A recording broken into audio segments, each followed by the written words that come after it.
Nearly half of Americans have $500 or less in their savings account, or 27% of US adults have no emergency savings at all as of May 2024. Because of that, I'm about to show you some of the best ways to start saving money fast that could actually help you save up to $840 per month, with the first being to assess your position. Now, the fact that 84% of Americans with a monthly budget say they've sometimes exceeded their budget, where 44% of them say they usually use a credit card to pay for the additional purchases, just shows that yes, you need to understand your finances, but more importantly, how you're actually going to start making the change. You see, there's something called Parkinson's second law that states a person will always increase spending if their income also increases. So whether you make $50,000 or $500,000 a year, whatever the amount is, by human nature, if we have the money to spend, majority will spend it. And that's exactly why assessing your position is extremely important, because you have to understand exactly what it is that you're trying to achieve. For example, if you have a strong understanding for your income, your expenses, and other debt you have to pay off, then you'll be able to pay out the areas that are affecting your position the most. And I know we all spend money on things we want, but the things that you're thinking of right now, how much does that actually help your situation? Because of that, you have to break the bad habits. Now, something that may benefit you if you're trying to save money fast is called the 30-day rule. It pretty much means that with any purchase that is tempting but not essential, that you give it 30 days before actually buying, because that's going to give you time to actually evaluate what the value is of the purchase you were actually making and if it's actually worth it. It's a nice approach because it can filter out whether it's an actual need or it's just a want that you'll realize in 30 days you don't actually need.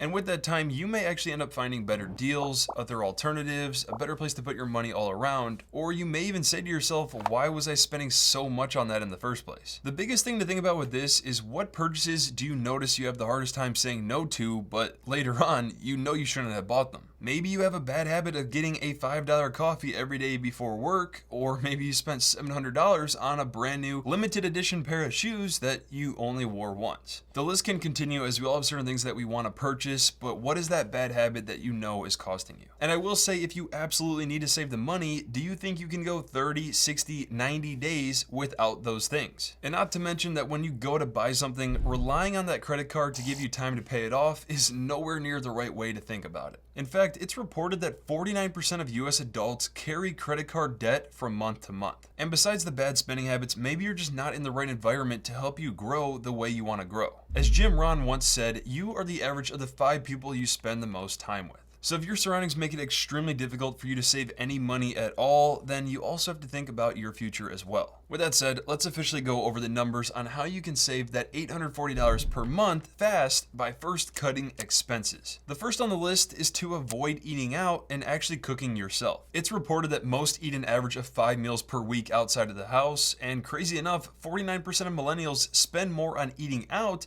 than they put into retirement, where the data shows the average American monthly expense on food is the third highest at $779 per month, which in fact, another article found that you could save 50% from cooking at home rather than takeout, and even up to 75% if you were to give it delivered. So based on the average American study of $779 per month, if you instead cooked from home, you could save anywhere from $390 to $584 instead. But I think that's a little bit on the upper end to calculate for this video, so I did some more research, and another article stated that the average American household spends $3,639 each year eating out, which is roughly $300 per month. Now obviously everybody spends their money differently, but I think that $250 a month that could be saved here is a realistic number on average, which is about $8 per day that you are saving from cooking at home instead of eating out, which depending on how you meal plan, I definitely think that's possible. From there, the next expense is going to be that traditional coffee trip, where a study reported customers spend $6 on average for a coffee, which if you think about the special types there are, then taxes and other add-ons to this, then it's definitely going to add up. So for finance sake, if you are able to remove 3 coffees a week from getting them at a coffee shop, after a full month, you'll be able to save a total of $72 per month, which so far could allow you to save up to $322 in the next month. Then after that, if you're trying to save your money fast, it's reported that the average American owns anywhere from 75 to over 100 clothing items, where the average American spends $161 per month on clothes. So because you need to save money fast, and if you already have clothes, which I hope you do,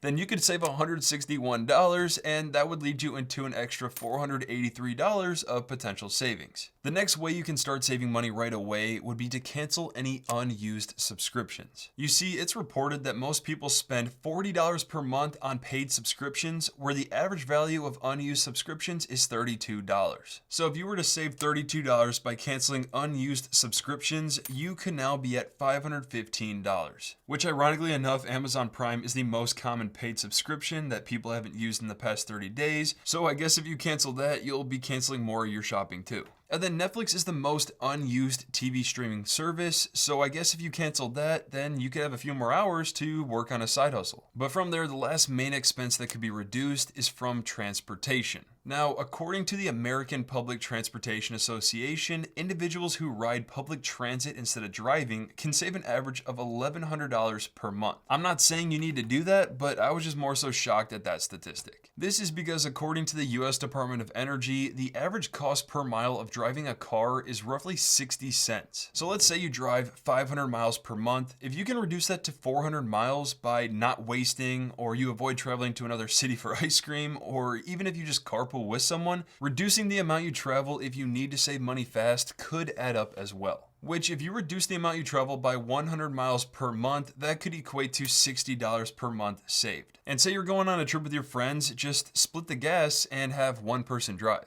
I don't mean for this to be an annoying addition to your life at all, but if it's an easy way for you to reduce your expenses so that you could actually save more, then it could be a solid option to consider. Aside from that, another article that I found stated a daily 20-mile commute could cost an individual $120 per month, assuming gas was at $4 per gallon, where if you shared that ride with another person, you could cut the cost in half and save $60 per month. Which, by the way, $60 per month is $720 per year. Now, if driving isn't really a concern for you, apparently in 2023, you could expect to pay $378 for a round-trip domestic flight, according to the Bureau for Transportation Statistics, where they even add that once at your destination, the daily average cost for travel in most major US cities was $354, including a hotel, car rental, and meals. So if you're doing this type of traveling and you need to save money fast, either reduce your trips or maybe consider something that's driving distance instead. For some of you, you may not be able to benefit at all from the ideas I just mentioned, but for others, you may be able to save even more depending on how you utilize each area.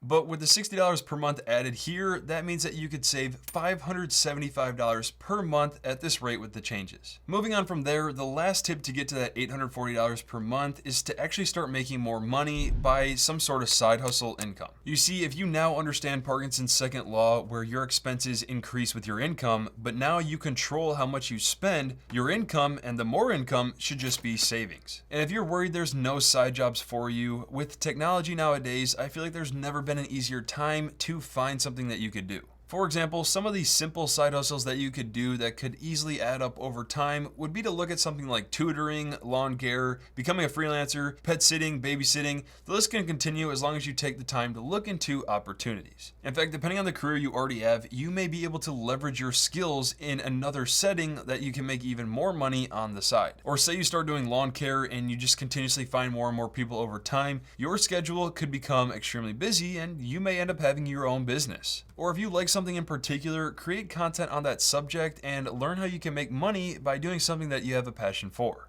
All in all, with a potential of $575 saved, and then adding an income from a side hustle, if you take on 4 hours per week at $16 per hour, you can save the final $265 in a month that will lead you to $840 in the month. Plus, if you can achieve that throughout the entire year, you would now have $10,000 saved up. Knowing this, as you start to save money, the last important part is actually managing your savings. As I mentioned, seeing money easily available to go out and use, just like having a credit card that you can put purchase on whenever you want, you'll pay it off later. It's not going to fix things. So when you generate this money and start saving, if you have any credit card debt, you have to first pay that off before you do anything else, because you are losing at a guaranteed rate of probably between 15 to 30% interest, which is a lot of money. The importance of paying off that credit card debt is extremely important, and in the meantime of getting that completely paid off, but I prefer to actually do it once you have all credit card debt paid off, is to then start an emergency fund. Now, an emergency fund is pretty much a place to have 3 to 6 months of your living expenses saved up in case of an emergency and you needed cash. An account that I prefer and think is best for this scenario would be a high yield savings account, because if you were to use a traditional savings account like Chase or Bank of America, you would be earning a 0.01% interest, which is literally nothing, and inflation would be eating away the value of your money over time. So ideally, you'll want a high yield savings account, which is very similar to a traditional one, except you have nicer features and you're able to earn more interest on your savings. I made a lot of videos on high yield savings accounts and even have a free guide for you that I created if you want to check that out. It's linked in the description below. But if you're curious, the high yield savings account that I use is SoFi, that currently earns a 4.6% interest, but that does change over time based on economic conditions. But if you wanted to get started, you can get up to a $325 cash bonus if you use my link in the description below. And the only thing you need to know is that in order to get their high yield and cash bonus, you need to set up a direct deposit through an employer. Besides that, if you're also interested to see the brief spreadsheet I made on this with links to different articles, or say you want to make a copy and test things out on your own, I'll have a direct link to it in the description below, which I'll also have links to other relevant YouTube videos I've created that I think you'll greatly benefit from. And as always, don't forget to hit the like, subscribe, and notifications button for future content like this.